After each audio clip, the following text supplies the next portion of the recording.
Hello বন্ধুরা, আপনারা কেমন আছেন? ঘরোয়া রান্নাতে আপনাদের স্বাগত। আজকে আপনাদের জন্য নিয়ে এসেছি বিউলির ডালের বড়ি। আর দেখুন বন্ধুরা, বড়িটা কেমন সুন্দর নরম হয়েছে, হাতে এমন বিস্কুটের মতো গুঁড়ো হয়ে যাচ্ছে। কিভাবে এই বড়ি রেসিপিটি আমি বানিয়েছি আপনারা সম্পূর্ণ ভিডিওটি দেখবেন। ভিডিওটি যদি ভালো লাগে লাইক, কমেন্ট, শেয়ার এবং সাবস্ক্রাইব করে দেবেন।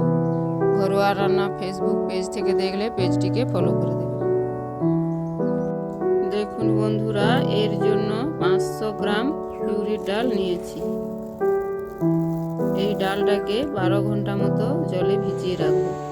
ভেজানোর আগে ভালো করে ধুয়ে ভিজিয়ে দিয়েছি।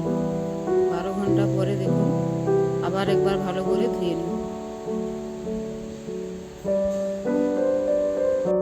আবার পরিষ্কার করে এভাবে ধুয়ে নিয়েছি।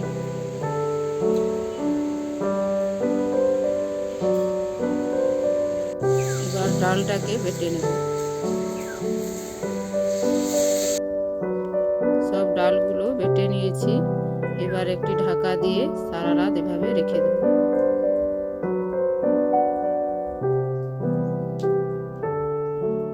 দেখুন বন্ধুরা, সারা রাত এভাবে রেখে দিয়েছিলাম। ডালটা কেমন ফুলে ডবল হয়ে গেছে।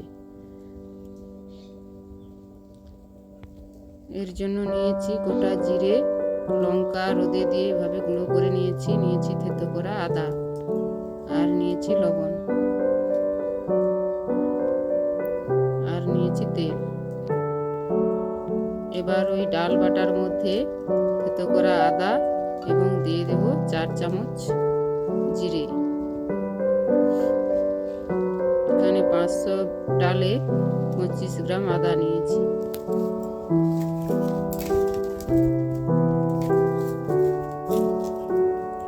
আদা জিরে ভালো করে সম্পূর্ণ ডাল বাটাটার মধ্যে মাখিয়ে নিয়েছি। এবার একটি তেলের প্যাকেটের কোনা একটু কেটে একটা মোটা চং নিয়ে রাবার দিয়ে আটকে রেখে দিয়েছি। ওই চঙের সাহায্যে এই বড়িটা দেব। যে কোনোদিন দেয়নি সেও এভাবে দিতে পারবে। এবার পাটাতে একটি কাপড় দিয়ে ভালো করে তেল মাখিয়ে নিচ্ছি। তেলটা ভালো করে মাখালে বড়িটা খুব সুন্দর উঠে যাবে। এভাবে একটু একটু কড়াই ডাল বাটা নিয়ে ভালো করে ফেটিয়ে নেব। দেখুন বন্ধুরা, পাটাতে ভালো করে তেল মাখিয়ে নিয়েছি। এবার দিয়ে দিচ্ছি গুঁড়ো করা লঙ্কা এবং দিচ্ছি সামান্য পরিমাণে লবণ।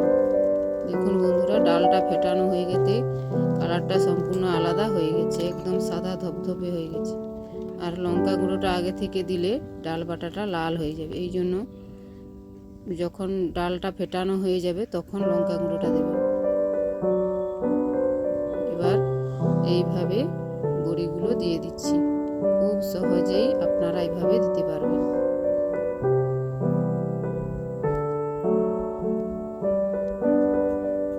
এই শীতকালে আমাদের মেদিনীপুরে বড়ি প্রচুর আমরা দিয়ে থাকি।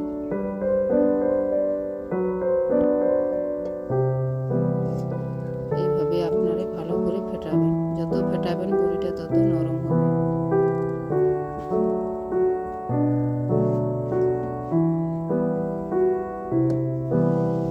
এইভাবে সব বড়িগুলো দিয়ে দিচ্ছি।